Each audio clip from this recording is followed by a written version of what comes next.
Hi, boys and girls. It's Mrs. Hanson again. We finished our social studies unit. We're now going to work on our last science unit, which is plants. And Mrs. Hanson is going to read The Tiny Seed by Eric Carle. One of the neat things to look at with Eric Carle's books are his illustrations, because they're not drawn or painted exactly. They're quite often painted and then pieces are cut out and used. So it's kind of different. So check them out as I read. It is autumn. A strong wind is blowing. It blows flower seeds high in the air and carries them far across the land. One of the seeds is tiny, smaller than any of the others. Will it be able to keep up with the others? And where are they all going?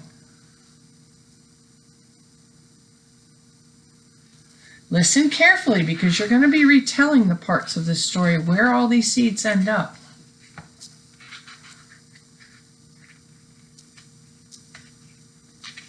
There we go. One of the seeds flies higher than the others. Up, up it goes. It flies too high, and the sun's hot rays burn it up. But the tiny seed sails on with the others.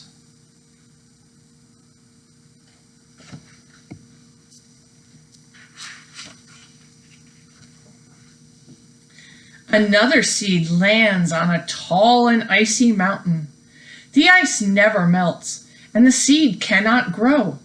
The rest of the seeds fly on, but the tiny seed does not go as fast as the others. Look carefully for the tiny seed. He's not as big, he's not as fast, but he keeps going.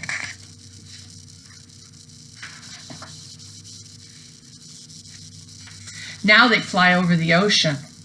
One seed falls into the water and drowns. The others sail on with the wind, but the tiny seed does not go as high as the others. He's not as high, he's not as fast, but he keeps going.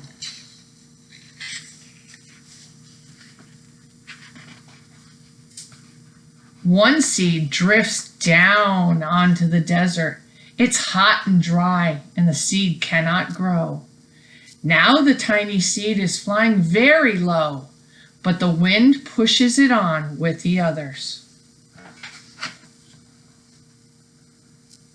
Desert's not a great place for many plants. Too hot, too dry. Finally, the wind stops and the seeds fall gently down on the ground. A bird comes by and eats one seed. The tiny seed is not eaten. It is so small that the bird doesn't see it.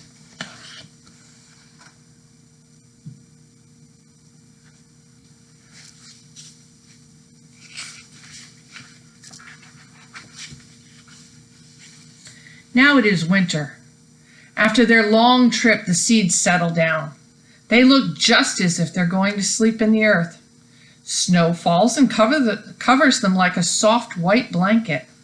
A hungry mouse that also lives in the ground eats a seed for his lunch. But the tiny seed lies very still, and the mouse doesn't see it. Do you see the tiny seed? It's being very quiet. Now it's spring. After a few months, the snow has melted. It's really spring. Birds fly by, the sun shines, rain falls, the seeds grow so round and full, they start to burst open a little. Now they're not seeds anymore, they are plants. First, they send roots down into the ground. Then their little stems and leaves begin to grow up toward the sun and the air. There's another plant that grows much faster than the new little plants.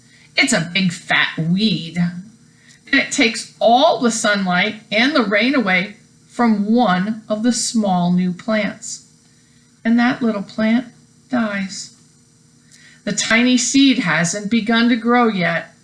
It will be too late. Hurry! But finally it too starts to grow into a plant.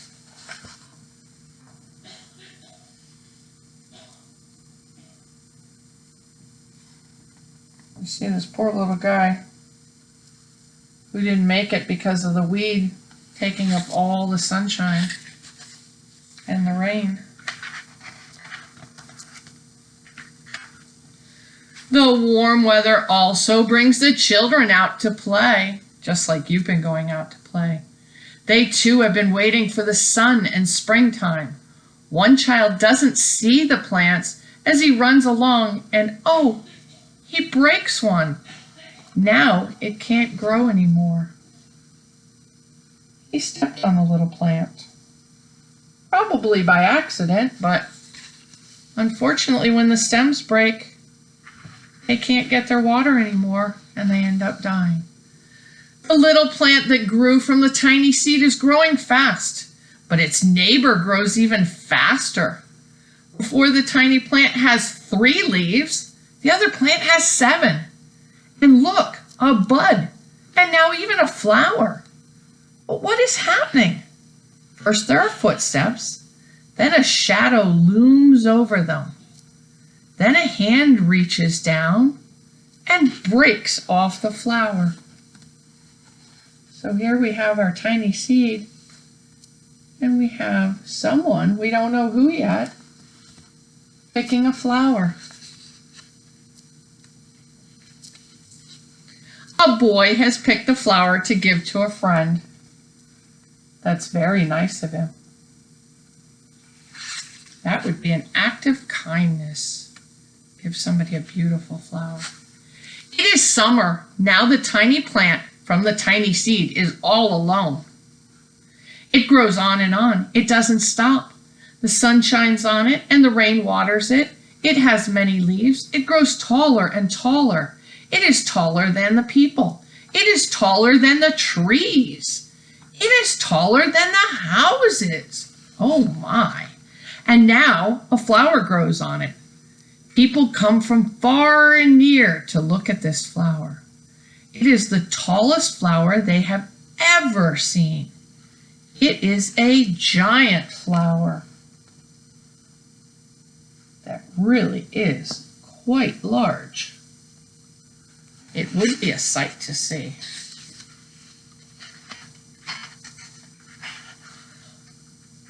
All summer long, the birds and the bees and the butterflies come visiting. They have never seen such a big and beautiful flower. Look at what a colorful illustration this creates.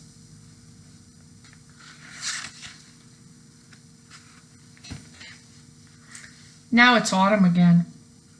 The days grow shorter, the nights grow colder, and the wind carries yellow and red leaves past the flower. Some petals drop from the giant flower, and they sail along with the bright leaves over the land and down to the ground. Fall is always such a bright and colorful season. Lots of reds and oranges and greens and yellows.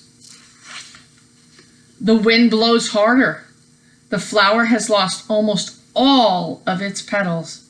It sways and bends in the wind, but the wind goes stronger and shakes the flower. Once more, the wind shakes the flower, and this time, the flower's seed pod opens. Out come many tiny seeds that quickly sail far away into the wind.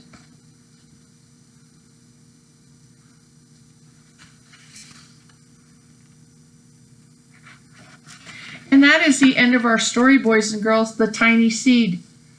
Now, this type of story is called a circle story because it started with seeds blowing and it goes through all what happens to them and it ends up back at the very end again with our seeds blowing. You're going to have 2 jobs with this book. One is to retell the story to your family. Talk about what happens to the different seeds along their trip. Your second job with this story is going to be to talk to your family about what the author wants us to learn from this story. There's a message about the tiny seed that can apply to all of us as people. So think about what happens to the tiny seed, what happens to all of his friends along the way, and how the story ends, and think, what does the author want me to learn from this story? Because we talked about the tiny seed doesn't always fly the fastest or fly the highest. But then how does the story end? Okay, those are your two jobs, boys and girls. I hope you enjoyed The Tiny Seed by Eric Carle. I enjoyed reading it to you. And I will be back again tomorrow with another book. So have a great day. Bye.